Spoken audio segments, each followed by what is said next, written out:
Okay. Give her my best, please. Joe'll have to just, What a treasure.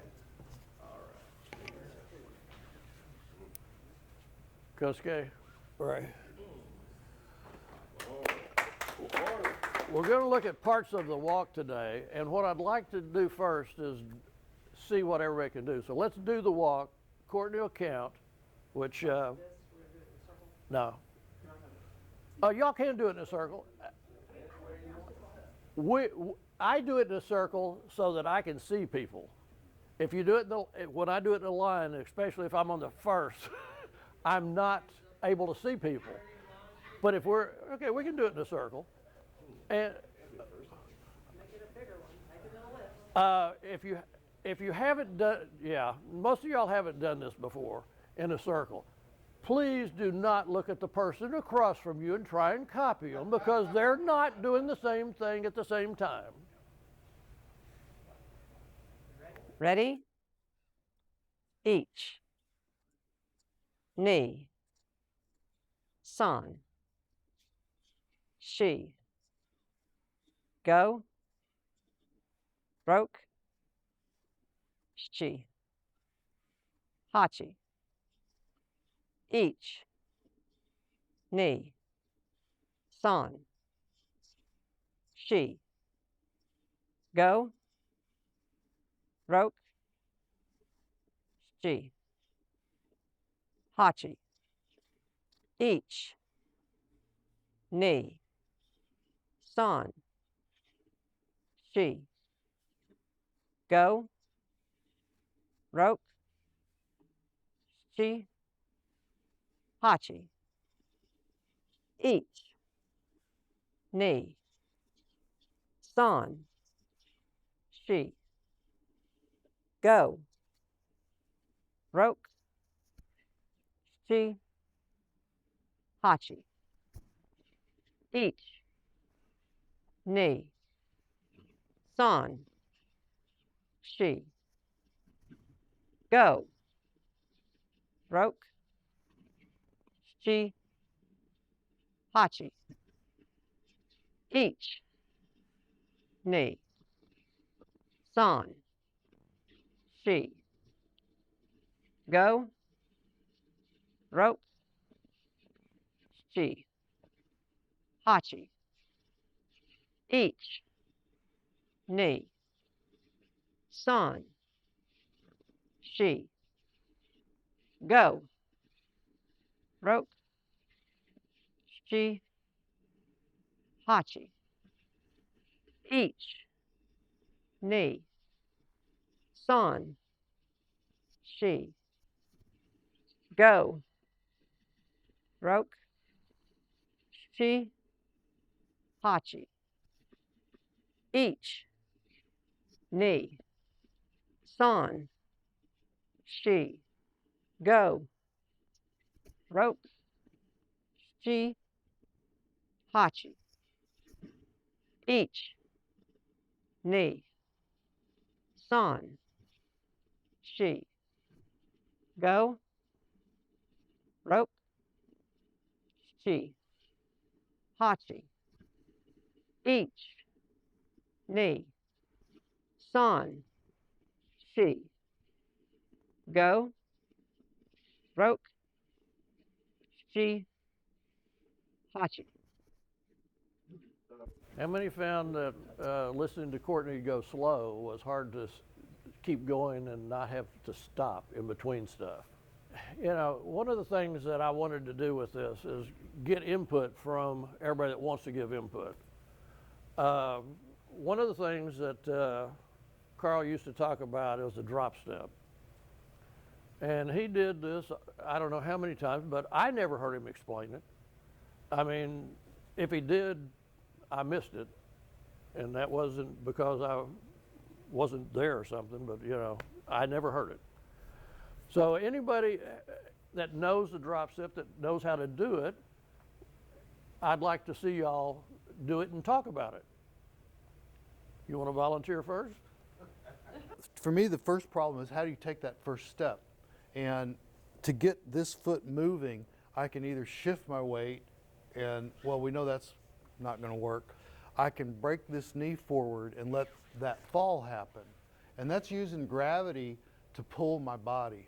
And so for a long time, that is how I did it.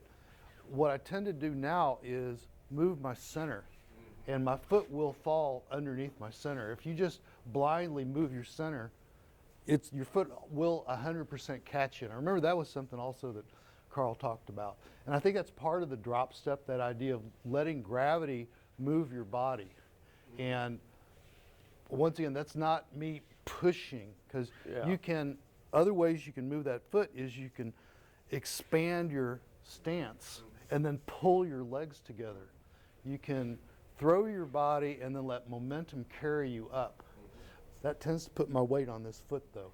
But using the legs to expand and contract, keeping the knees bent so your center shouldn't be bobbing up and down. And that's one of the things that I think when you start doing the drop step, is that people tend to have this idea, and your center is doing that. And that makes you vulnerable right here when you come up. So even if you're using a drop step, gravity will push you out, but you still want to carry your center level. And that's kind of my thoughts on that. You can move your center around with, your internal muscles and just go there. You can also, at a higher level, you can just think about your body going somewhere, and it'll do it. I Use guess your probably I involuntary should have said, systems. how do you teach the beginners? Because Uh-huh. most people that I've talked to didn't learn the drop step till they were like 3rd or 4th degree black belt. Oh, geez. No, that's the first thing JW we was sitting teach. over there on the floor, and I How asked do you him, even and he take the lived with first Carl step? for 2 years. And he Uh-huh. said he was 3rd or 4th. Yeah. And I know that's where me and Kitty and Will figured Okay. it out. We were Uh-huh. 3rd at one of the clinics, and we pulled a leg out. My God, that's it. Yeah. We got to fall. That must be it. You got to go there. And that's how Absolutely. I started with it. I've seen. There's one that's not as well known. I didn't know it for forever. And I picked it up from the example of Mr. Tomiki's walking from 1958 that we have in black and white. And it's a form of step drop that instead of moving the center, like you just, and then go, it's like make your whole body like a sheet of plywood standing here. Just be a sheet of plywood and just start to tilt until the impulse or the weight load happens. And it's almost the same as that center go thing, but it's kind of, and what it does, what I noticed the first time, it's like, let's see, I'm gonna put weight on the guy. Okay, now I'm gonna do this tilting forward thing, put weight on the guy. And it was a completely different affect in the person. It's like one, they got loaded, but the second one, they were like crushed like a tin can kind of. And I went, oh shit, that's what I've been feeling and didn't know how to get there from here. But anyhow, thank you. Here, I'll give it back to you. Hey. You had a hand up. I don't need a mic though. Yes, you do. No. How can, listen, sometimes when you're watching people talk, you hear the answer, but you don't know the question. So you get a mic for just a minute. All right. Okay. So I'm not an Aikido student. I mainly teach judo, or I assist teaching judo at our school. But Jonathan Whaley kind of taught me the drop step a while ago, and so now when I'm teaching our new students, once we kind of establish basic posture, ears above shoulders, above hips, above knees, above ankles, and I'm just teaching them Osotogari, I try and tell them, lead with your knee. Take your entry step with your knee first. So you're asking, how do we teach new students? That's what I do to start. Well, and what I'm trying to do here, you said something different, you said something different, wherever Nick is, said something different, and maybe that's the way you do it, but it might trigger something in somebody else that they haven't seen or thought of in that particular way. I just think we ought to start sharing more information instead of just doing some katas for the longevity, because who was it? Somebody said yesterday, the guy from Houston, David, they're all over 70. Well, me too. So you know, I don't know how much longer. So let's get this on tape so if we're not here, somebody can see what we thought instead of trying to make up something that maybe is right, maybe is not. Maybe there's some tweaking we could do. I'd like to offer one. Oh, go ahead. No, I was just gonna give Fred and Roma's interpretation for beginners. wait, thank you. She sprinted to the, Anyway, as far as teaching beginners with Fred and Roma, I thought it was a good, simple explanation, because Fred and, they said, well, how did you first learn to walk when you were little? And it was ingenious, but I thought it was simple for a beginner. And he said, you tilt your head as a baby and you follow. And that's what starts the center. And then Fred said, just break your knee forward. And I said, well, you can't break it backwards. So as you're falling, he said, just don't lift, just break and catch yourself. And then I said the same thing, well, what about backwards? And Roma said, and I think she got it from you folks, is you got to think like you're sitting in a chair. So he said, you're actually kind of, people don't throw themselves into a chair, right? You almost have to do, again, that forward thing. Yeah, and I thought that was a simple explanation for beginners, because you were asking about how do you talk to beginners. And anyway, that's... Tell them to put their butt out when they take that back step? Again, it's basically, she would walk them over into a chair when they had questions and just say, sit down. And then she would sit down and go, okay, did you see my form? So again, with a beginner, you try to keep it as simple and visual. You try and I like that, because it wasn't long explanations for a white belt. I'm not, you know, what y'all are talking about is great as we're getting there. But sometimes a white belt just kind of gives you that, you know, when you say Buffalo John to a dog and they cock their head. Yeah, it's like, yeah. yes. Anyway, here you go. Thank you. Who else has got some feedback? I'd offer one more thing while it's fresh in your head. Just, Thank you. and I don't even know why I'm remembering this in this context, but it Popped Because into we're my triggering mind, and I stuff. thought maybe it's relevant.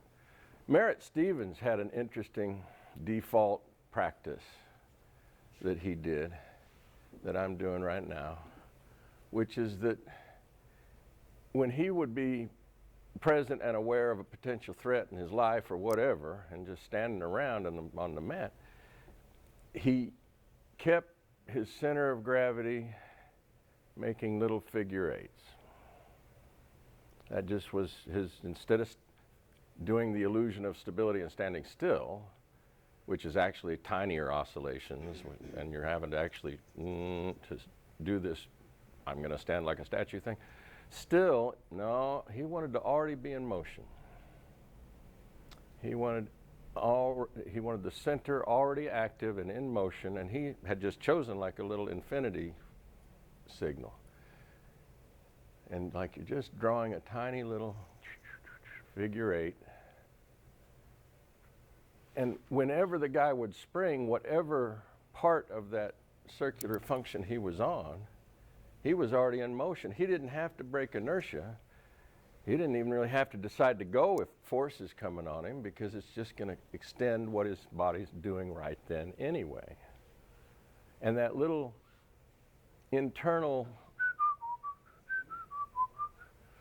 is very useful when you're When I think thinking of that, about. I think of the shortstops and the second baseman and the tennis players.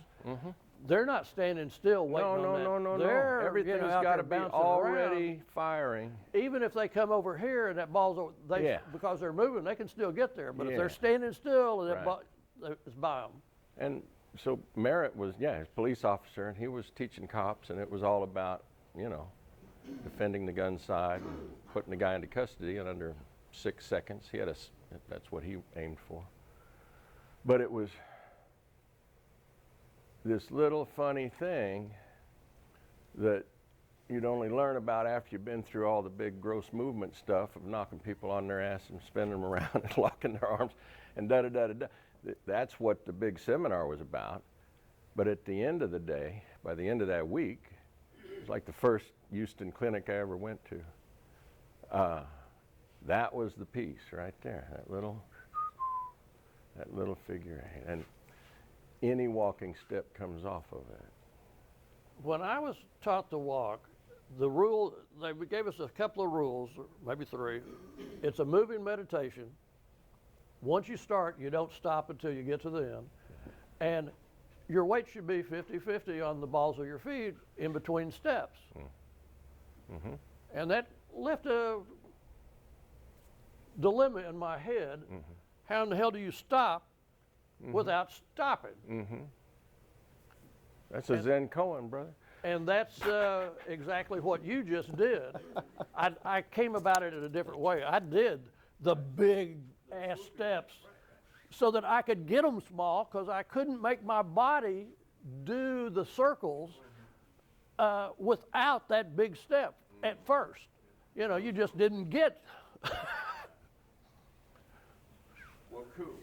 And I was really surprised over on where I started this. I'm doing these big circles, which is goofy looking, and nobody asked me what the hell I was doing. I expected at least somebody, because I'm doing something completely different. The basic thing that I have heard is you keep them about shoulder width apart. Now, if you need to take a bigger step for a reason, but when you're doing it, just, you don't have to do much to get off the line. And Carl used to put a piece of paper That's what I heard. Yep. on the ground, and you'd do the goblet steps around it. 9 by 11. Yep. I've got people that have 12 by 12 tiles in their kitchen, and they do it around those tiles. That way they've got off the line, but they're still in control and there. Is that we had some soft mats when I was training, and your feet would sink in and leave an impression in the mat. And so if you do this, my left foot is now where my right foot was, because that's shoulder width. So if I go here with the shoulder width step, I'm going to be right there. So you could feel the warmth from where you were standing with your other foot now. And that's the length of my step. And now you can go shorter or longer, of course, but for standard, that was what we did. And I remember that idea of having a box right here, like I said, 12 by 12 tile or something like that, and that makes it, it's a small step. I saw someplace, if you take that big step, it's a lot of time to recover. Exactly. And you're really in a vulnerable spot during that recovery. But if you take that smaller step, you're a lot more stable. Yep. In Randori, we're usually walking about like this, just adjusting our position a little, Yes. not, because, that's too much time. If you take one of those too much steps, you're time to be probably vulnerable. gone. Yeah, exactly. Who else? Who else knows something about the drop step? Nobody?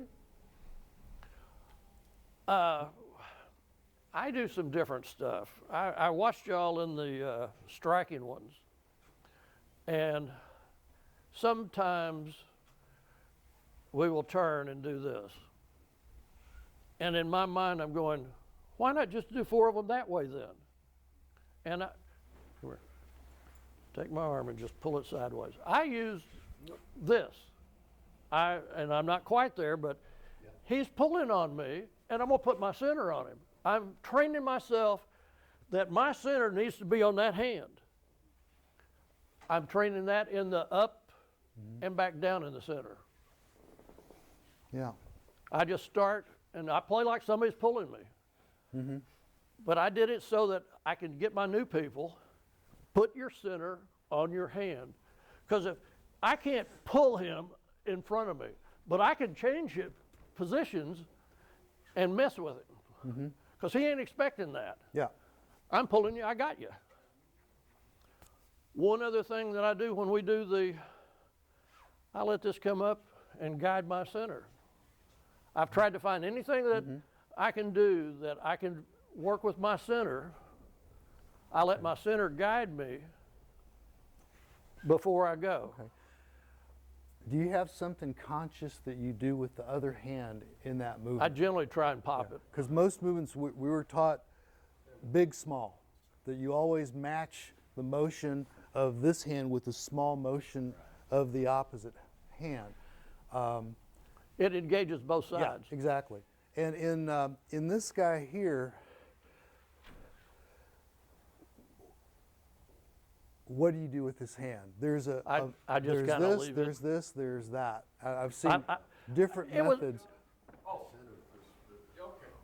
So this is a splitting motion, this is a supporting motion, and this is a pushing motion. Yes, sir. Yeah. I don't know where or how, I don't know where that came Uh-huh. from.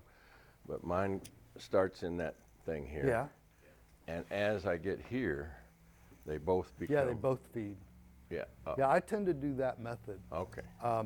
But there is a rationale Where you could do for this type of Part the motion. horse's mane, And or it kind of, the peacock's sometimes you do tail, that, or and yeah, sometimes some. you do the other one. Yeah, right. that I could see that. Yeah. I've never done it that way. Oh yeah. Yeah, it's a big It's this expansion of the tensile body. stretch of the fascia through Yeah, the. it does a little bit of different job. Diagonal. That's Also cool. on this one, when I come in here, I feel really full Yeah. in my hands, and I feel like I'm gathering Right. up this hip and You're coming about to forward with launch it, them through or coming orbit. forward with it this way. Right. Right. With the. yeah. Yeah. Yeah. Beautiful. Beautiful. Sorry. Okay. I can't. Talking about walking, man, I gotta jump up all the time. Oh hell. Thing. And this is why we're doing this. You know, some of y'all have never heard some of this. You know, because if Jack's in Dallas and you don't get to Dallas, you don't hear it. If you get here, you get to hear some of it. But wherever you're at, you don't hear all the. Yeah. Go ahead. Let me ask you something about this one too, and this will probably get Nick up again. But when I started, you know, right now we're doing the straightforward here. It's kind of both hands snake in and snake out. When I started, we used to do this. I remember that's the way Jerry and Tim were doing it, is you'd come over here, and this is an irimi, and then you come over here and this is backhand irimi. Or this is grabbing kotagaesh and this is turning and throwing it. And those motions both feed into this. And I was just wondering if you remember, do you remember this, Nick, of turning to the left and back and then here rather than coming forward? I remember we did that for a few years, and then seems like Henry decided that wasn't the right way to do it. And so we all changed to this guy. Yeah, and I think it's kind of, this right here this is an exaggeration, I think, of this motion. But it does give you both sides, and it has a little bit of different treatment of how the power transition happens. I remember that, and I wasn't sure if other people had that. When we were doing stuff, he kept talking about get out of your palm, get out of your palm. And he finally said, when you're moving, go pinky to thumb and thumb to pinky. So when I'm doing the walk, I consciously now, because he hammered me on it for like a year. So when I'm doing the walk, I consciously throw and go pinky to thumb, thumb to pinky. And I said, what's that? He said, you're rotating your joint, and when someone grabs you, when you do that, you're accentuating their joint roll. You're not stopping that free motion of their joint. So in the walk, that's basically, and Roma's all about throwing the sponge. So it's like the thing you were just doing, right or wrong, I've always just started because of my teachers. It's instead of a structure here, and at the very end, I go pinky to thumb, and that's where it stops right there. And I try and center everything. And then when I come here, it's just like you said, it's like I'm being pulled. So it's like, oh, here. But yeah, anyway, I just giving you Fred. Well, and that's what this is all about. Again, this one, I don't know the way I got it. Yeah, turn just a little bit further. If he attacks, oh my God!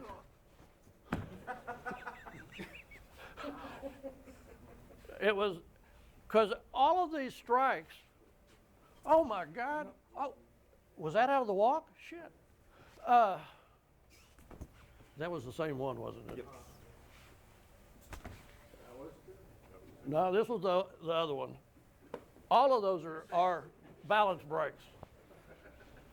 We don't think of them that way, and we don't talk about them that way, but they can break the balance, and you got something to play with, because they're not ready for that. How much do you work with your students on recognizing pieces of 17 kata in the walking and vice versa? All the time. Good. Because, of course, I was taught that everything we do in the 17 is just pieces of the walking stitched together. And that if you have a problem in your 17, maybe you should go back to the walking and see what you're doing wrong. Well, I don't know of any of the techniques that aren't in the walk. Yeah. You may be piecing them together, you know, the top and the bottom or something else, but you're piecing together pieces out of the walk to do that kata, or that even in the higher katas. Yeah. Yeah. And it's perfect homework. No, I'm serious. No, I give homework. When the students, their footwork is not good, I said, well, how often do you do the walk at your home? Well, I only do the walk when I come in here. I said, no. I said, you need to do the walk at least once a day. Take I 3 believe minutes. Chuck used to do it 7 times a day. Take 3 minutes and do that Every day. every Yeah. day. And I said, Chuck used to do it an hour. An hour. I yeah. used to go in the backyard and it just go into a zone on the deck, doing just the walk. Yeah. Anyway, thank you. How do people Hang on. teach? Hang on. Yes, we're gonna try not to get that again. How are people interpreting this thing? And I'm not doing it very well, right? You see versions of it like this, and stepping around and bobbing up And and we down. used to call that chop off their head and throw it over your Will shoulder. you toss something on that? I'd just like to hear the different variety, because I've arrived at my own opinions about it. Into an overhead. He's, We'll get Nathan first. Yeah. A little hungover, yeah. What? You're hungover? No, never. No, it's not the right word. For me, it's starting and driving here, and then it's cutting straight down here, and then a drive up. Up there. So if somebody's driving, let's say like a number 4 here, it's a driving in and up that way, Okay. but cutting down in there. But for me, my feet don't. That's as far. Like even that one here was that kind of distance there.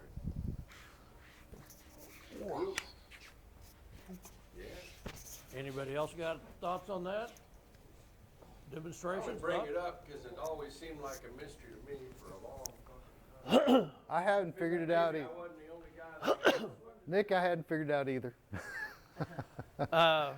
From some of our talks, you know, yes, we used to start like this and whip ourselves around. swing the arm. You know, then we would do, you know, other stuff like that, but it didn't have control. One of the things, we're supposed to keep our hand in our center, so, you know, I just go up. And I pop it here using muscles and go around. And if you do it with the rhythm, when you get around, you just go up at the right count. Yeah, let's close your walk. I'm gonna use you again. Okay. Then you just block this. If I go this way, I'm lost. But if I go this way, oh. Like y'all were saying, it keeps it in the center. And my center is moving, and so it could go someplace else. I think if you look at Tomiki's movement, he tended to make big sweeping motions. And so that's kind of a dead place right there. And that's usually we'll go bop and then cut around. But I think that Tomiki was more of a smooth movement. And you do, for me, this does draw my center around with it because I just attach wherever my hand is going. Well, your hand's supposed to be in your center, so you know, Well, my center's supposed to be on whatever my you hand. do to get there, Yeah. before you start trying to do something with my body, Yeah, one interpretation is that sometimes your hand's out of your center. And so then you I'm gonna move go- your body and, like you said, close the armpit here, and now you're over here, and well, you're on a rise, and you just accentuate that a little bit. So it was how to get your hand from out of center and coordinate getting it back into center. But I think I was never really satisfied with that explanation. Well, yeah, because my arm's out of center and I'm gonna bring Yeah. it around. My arm's out Here. of center, I'm bringing it around that way. I've got a shoulder that says Well, you can't do that. Just put your elbow on your ribs. Well, okay, maybe, Yeah, yeah. But that's- it's more like, get me out of center and I turn toward it. Yes, yes. You rotate your And I think of this center. one as a centering, maybe Uh-huh. it's from Nick. Start up here, and then I don't even move my feet until I start to turn. So I don't start here. I just bring the hand down. As I bring the hand down, the foot turns, and I try to stay in center the whole time and come up. So I think of it as a centering drill. I think it's great. You got it. David, did you want to say something? Are we talking about this move right here? Yeah, that thing right there. hang on, hang on. Here, Get a mic on you. come get a mic and get on camera. This might be too simple, stupid, but I We remember. like Come on, simple. Jack.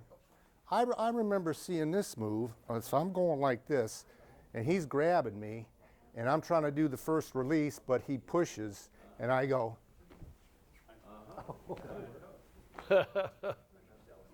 No? I mean, isn't that the exact move? So he grabs me, and because I had this happen to me in a traditional dojo one time, they all knew I was a Tamiki player, and they were going to make an example out of me, right? make me look stupid. And the instructor grabbed me, and we were doing the first release, and I went to go, and he locked it, and I go, aha, I got him now, and I'm going to go this way. When I tried to go that way, he stopped me too. He just had me anchored.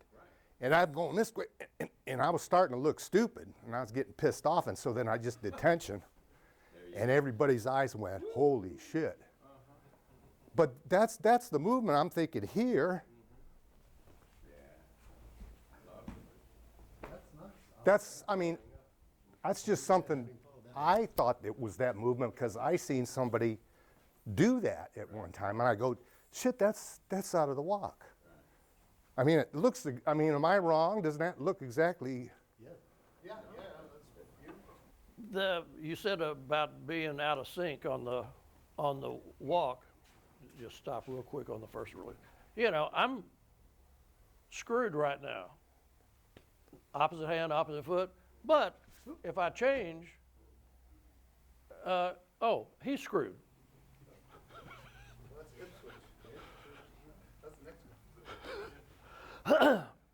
Well, you can take a step too. Boom.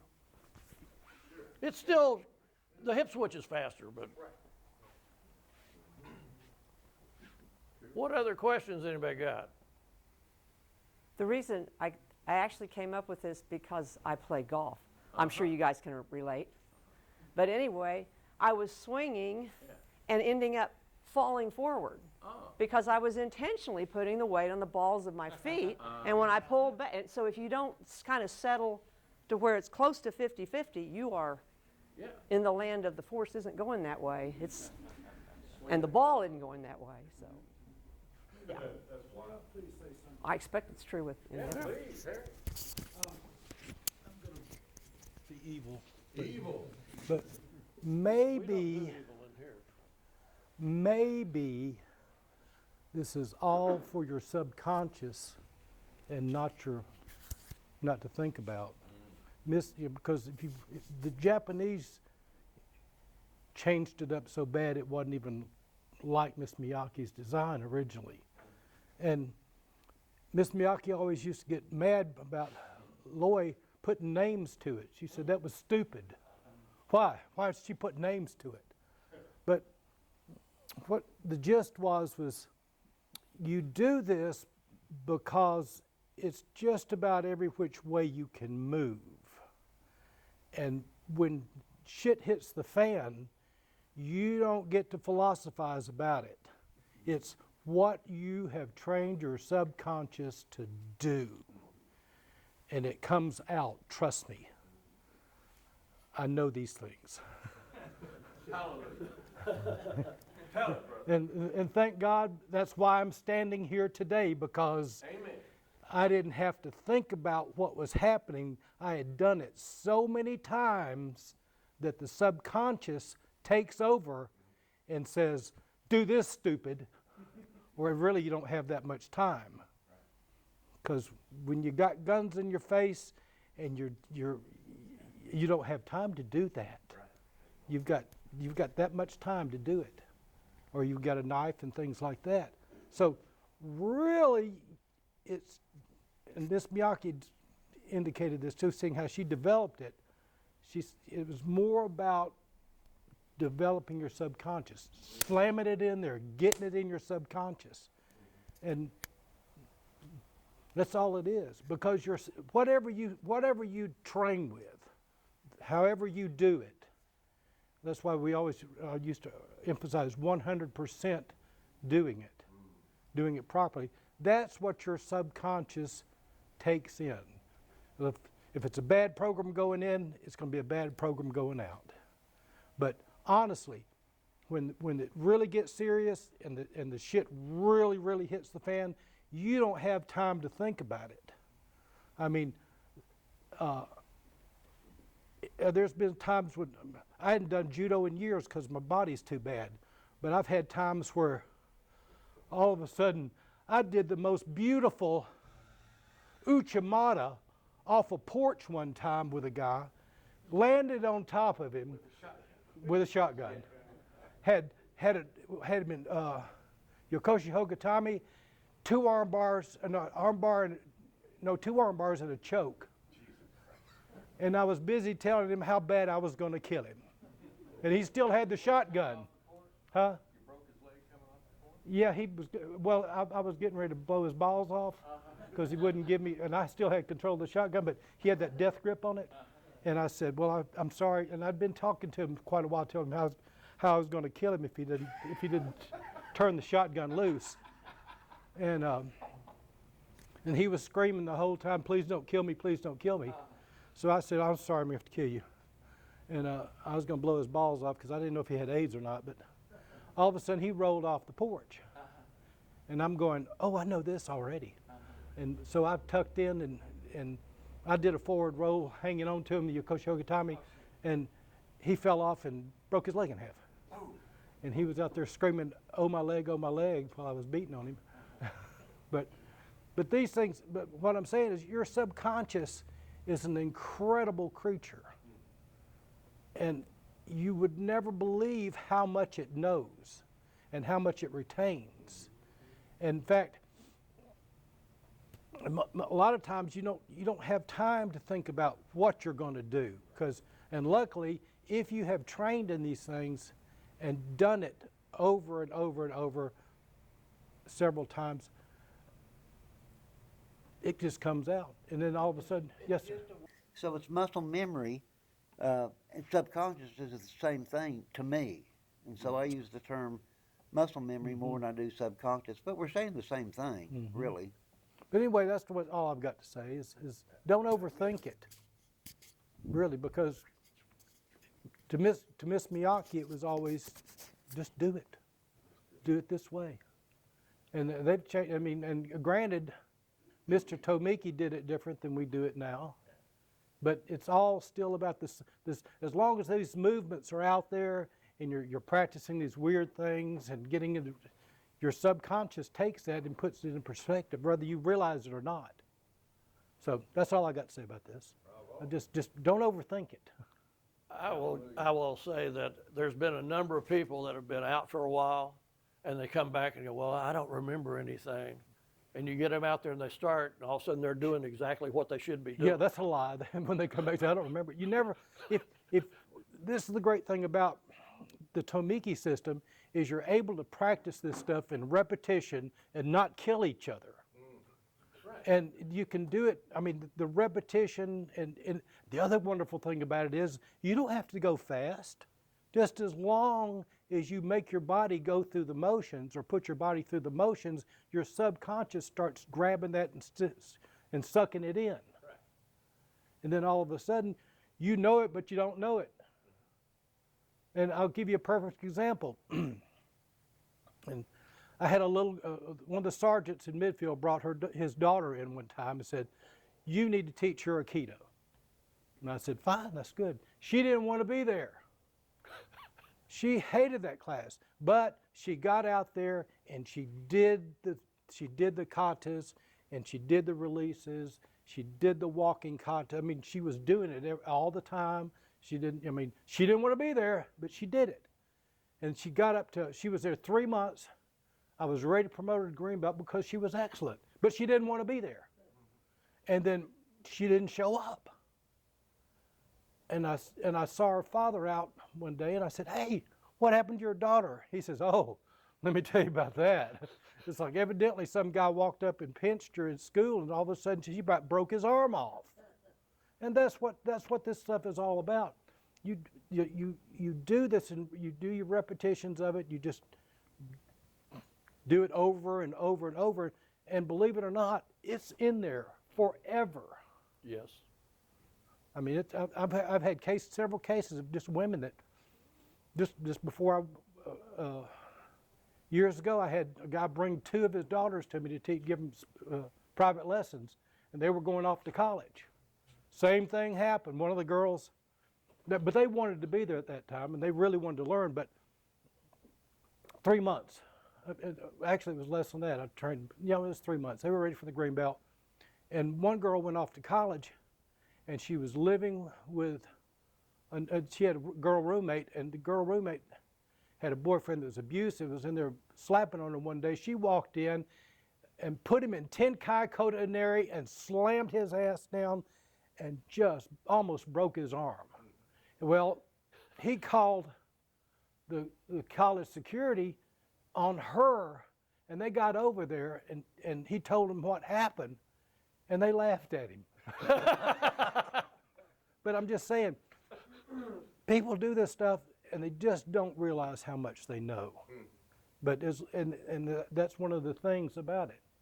It's like just do it and don't overthink it. It's just a simple process of training your subconscious, and it works. Believe me, it works. So that's all I've got to say. Thank you. Yes, sir. Seen her do it. Well, I started in '85, and Miyake never taught Aikido at Right. any seminar. Right, She was Goshin Jitsu or Jodo or Tai Chi, right. Or shiatsu. Shiatsu. Mm-hmm. Miyake doing the walk. Yeah, I wish I did. Yeah. Okay. I think, as I vaguely recall from just historical stuff, the prototypical form, the Judo Taiso thing, that Mr. Tomiki comes out of prison camp.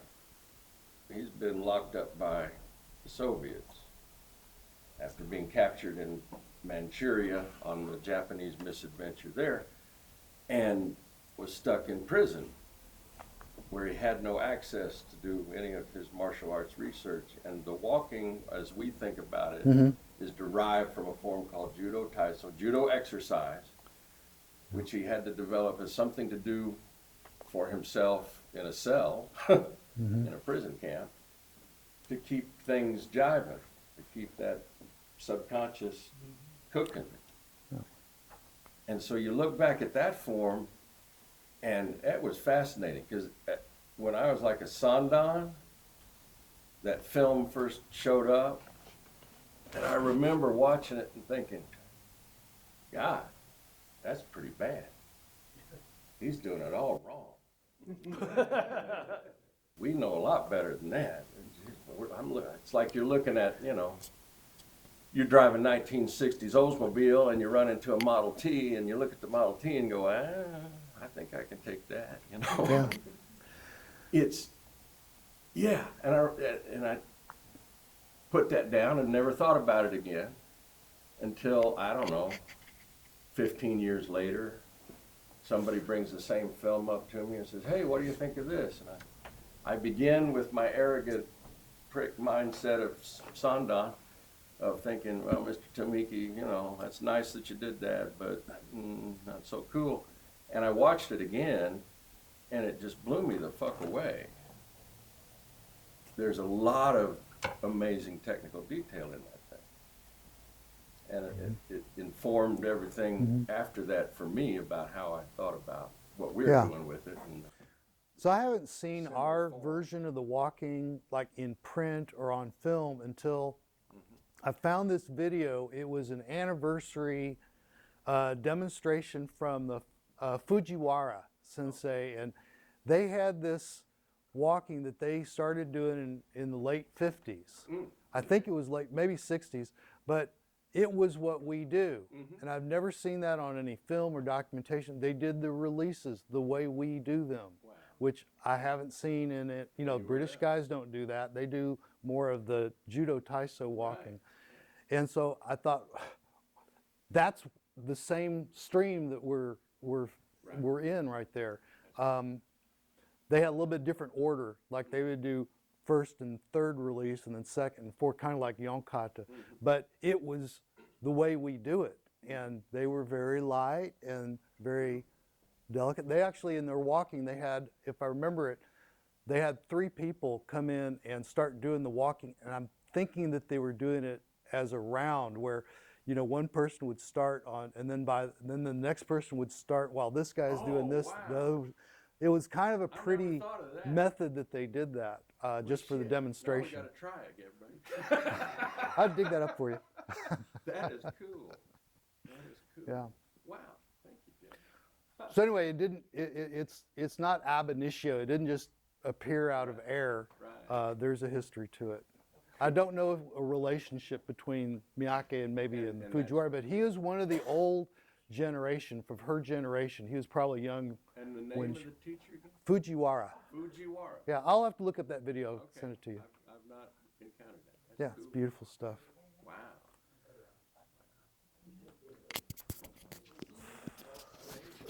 Should we do the walk-in for a half hour?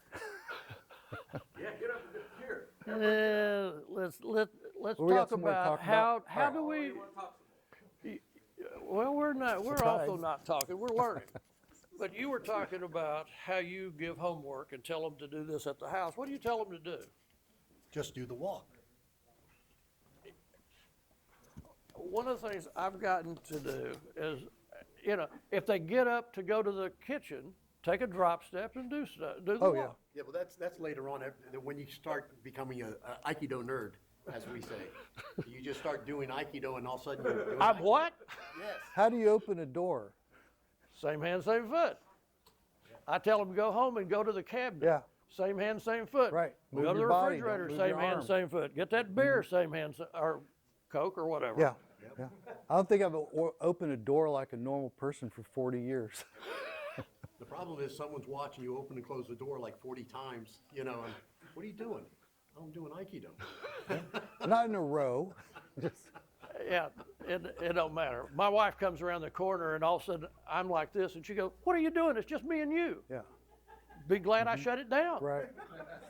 So when we would practice walking, I remember, I think in this dojo, if you would do the walking when you practice, once for each person who was a black belt. If you had 8 black belts, each one of them led the walking. You had to do it 8 times. I think 3 is a good number. That's what because we do. what I found is when you do the first time, you're kind of figuring out what your problems are that you came in with. So you're noticing all these little things to fix. Well, the second time you do the walking, you're fixing all the things that you noticed the first time. By the third time, you're just doing it. And that's what you were talking about. Just do that walking and not be engaging in analysis of it. So it usually takes about 3 times to get that stuff out of my system. I do it just a little bit different. I tell them, concentrate on something during the Oh, yeah. first go around, pick another one on the second, and then let it go and just let them blend. Right. Have you, the other thing we will do sometimes, try doing it real low. Do this and see what that does to you. Try keeping really, really straight, stiff, and see what that does. There's a lot of different ways you can play with it and see, if I'm in this situation, what does it do to my motion? What does it do to how I have to open and close my hips to get things to happen? Because your angles change and the musculature somewhat changes. And it's just, I think there's a range of, it's all the same movement, it's all right, and you apply it with your body in different scenarios. I'd like to include Greg Abel, since he's walked through the He's, door out there. Greg, On the comment. Greg, where the hell are you? What you need, sir? Greg invented a walking exercise. And since you appeared, the walking where one of us is going Talking forward, go stick. back. Yeah, well, if I'm going to demonstrate it, it's not with you. Well, you don't have to demonstrate it with me. Okay. This was stunning to me. Who do you want to do it with? Hi, doctor. Okay. Great doctor. Okay, so we have the 3 patterns. I call them the bishop, the rook, and the knight.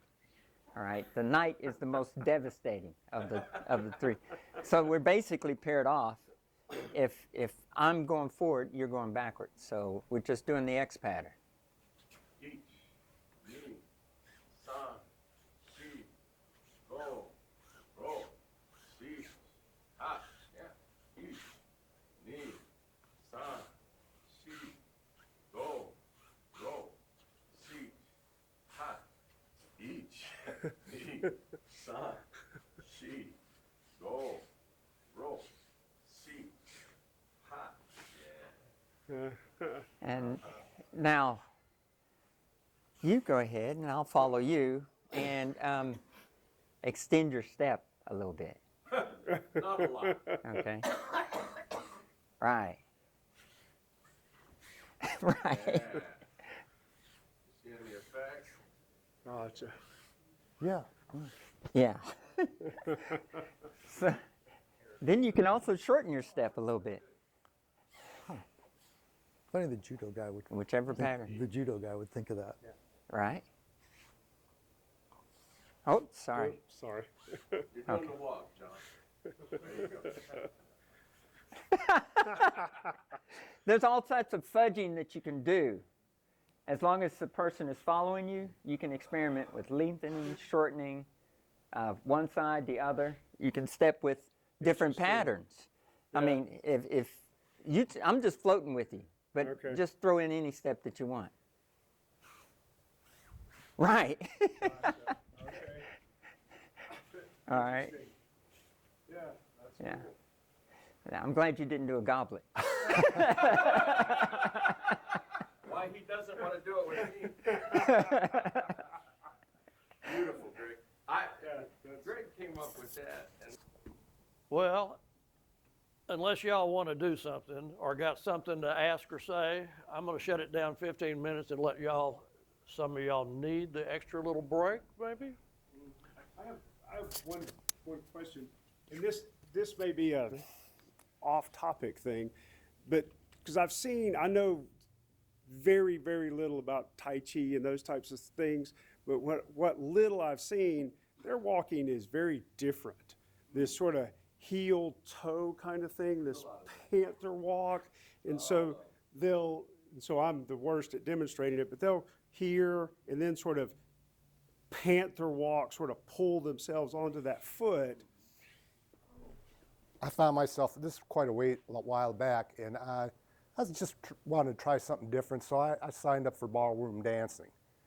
And I get there, and we're all beginners, you know, everybody, so people are out there, I'm watching them dance, and I'm watching the instructor teach, and most everybody was looking kind of, clumsy, you know, they were there to learn, they were all beginners.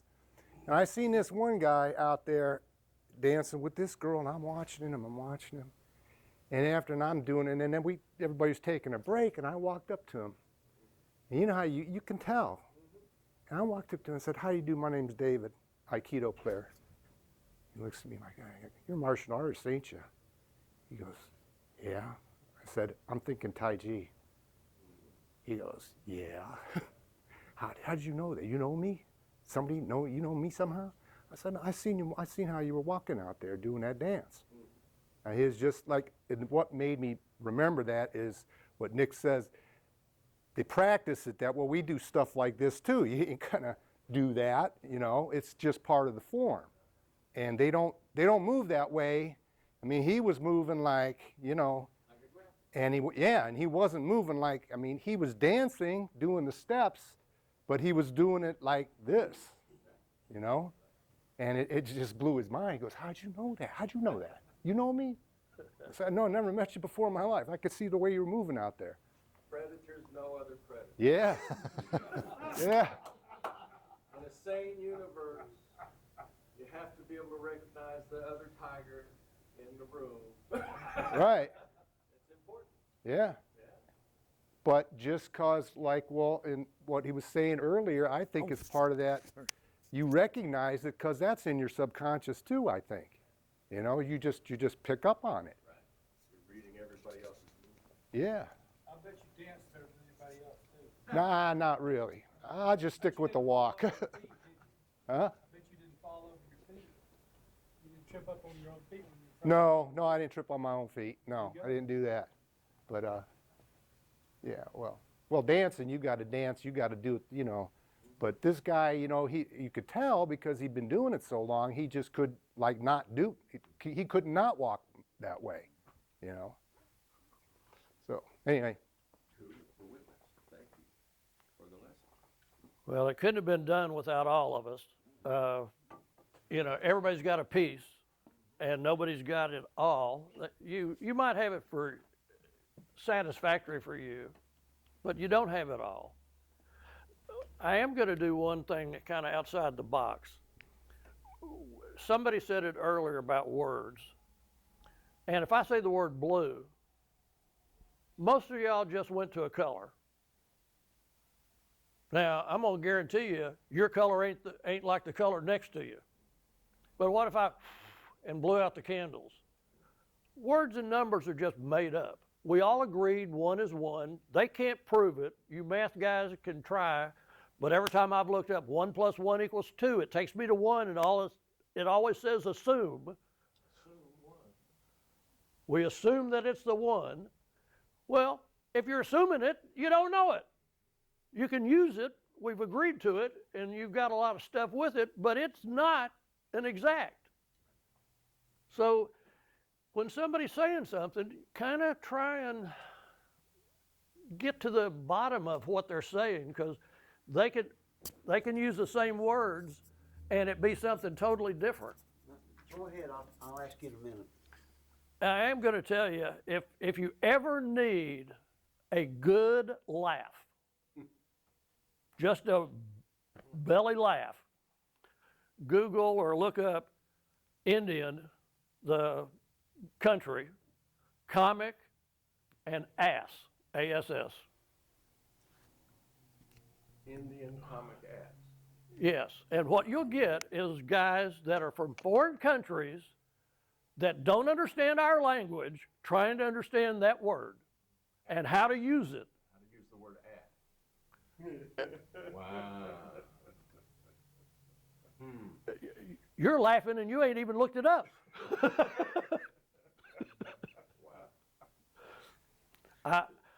If you don't laugh, you'll be the first one that I've done this to that hasn't laughed. Okay.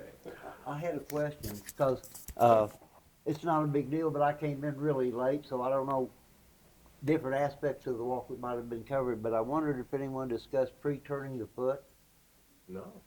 And here's what I mean by that. I've had both my knees trashed. This one's been whacked on twice, this one once. So I'm very conscientious about injuring knees. Mm-hmm. And as long as your knee is bent in line with your toes, you're safe. But if you do this, you're going to start ripping out your ACL, your meniscus, and all that kind of stuff. So I'm very conscientious about my knees. But I'll just use you. But as an example on number 1 release, if people step straight forward and then do this kind of thing, and someone does shift you to your heel, that knee's going to swing out and you're going to rip your knee out. But if you pre-turn your foot like this, and my knee's right in line with those toes. And your weight I've gets got on it. neuropathy, so I can't walk very well.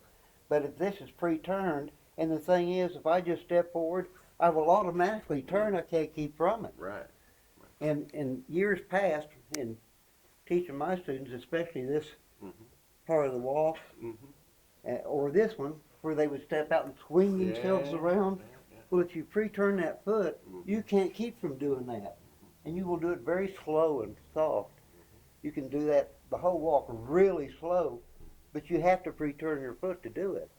Now, you can't walk like that all the time, but if you practice your walk that way, and you start doing rondori, you will do that automatically. And your rondori will get smoother and smoother and smoother. So it's just something to think about a little bit. Cool. You might want to work on pre-turning that foot. Number one, to protect your knee, but also so you can do those movements very slow and soft and so forth. Thank you. Chuck, I have a question. You've got this bungee tissue that's holding your hip sockets together. If I pre-turn this foot, and you got to be sensitive to this, and I put my weight on one column, there's a natural rotation that occurs. And the thing is most people have the same type of rotation. It may get, this is to my theory is that bodies can't tell the difference. Yeah. If you're in that gradient in its natural mode and you're connected with somebody, the network system can't kind of judge whether it's them or you. So It's all one system. yeah. Yeah, they can't judge. I have used that in the walk. I mean, in the releases. I had a green belt one time ask me, well, what do you do with your feet on number one release? And it took me a couple of weeks before I could realize it. Whereas, yeah, you can do, come on. If we do the first release, I come out, but I'm pre-turning this foot. This makes that just open. If what you're saying, the hips want to be neutral.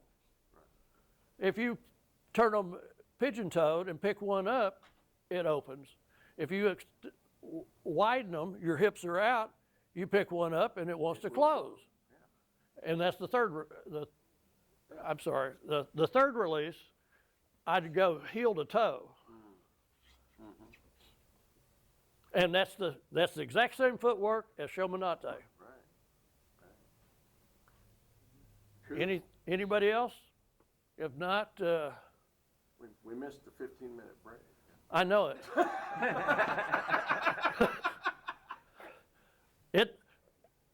Did we? I thought we just did it. We just filled it in. Thank y'all. Beautiful.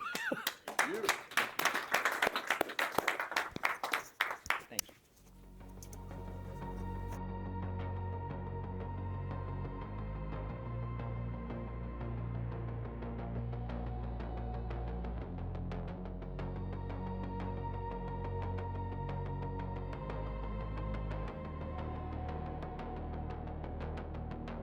A whisper of